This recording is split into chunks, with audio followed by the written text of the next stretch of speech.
प्रभूनगर गाव आहे आणि इथं सारखंच साप येतात. याकडे परतात निमकडे सारखे सारखे हाव. तर इथं त्यांनी बघत थांबले, जवळजवळ 1 तास झाला त्यांनी बघत थांबलेत.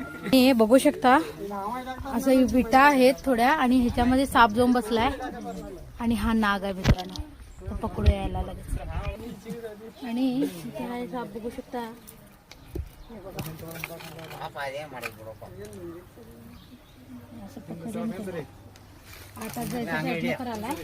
पोकळ आहे सगळं आत, पण तो कसं डोकं खुपसून बसला. आतमध्ये जायला भरपूर त्याला जागा होती तरी सुद्धा गेला नाही. म्हणजे सापाच्या बाबतीत काही सांगता येत नाही, सगळं स्वभावावरती डिपेंड आहे.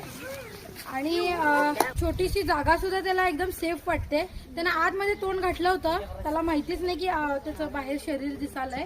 नाग आहे, अंदाजे 3-3.5 वर्षाचा हा नाग आहे मित्रांनो. इथं मोस्टली जास्तीत जास्त नाग सापच भेटतात आणि पूर्ण शेतीवाडी किंवा खेडेगाव आहे आणि त्यामुळे मग भरपूर साप आहेत इथं. आणि बघू शकता व्यवस्थित त्यानं बसलेला आहे आणि बघितले बरं झालं. आणि अशा ठिकाणी भरपूर साप आहेत. एक साप पकडून काय त्याच्यावरती तोडगा निघत नाही. दरवेळी मी सांगतो इथं भरपूर साप आहेत मित्रांनो. नाग तर सर्वात प्रसिद्ध साप आहे म्हणावं लागेल.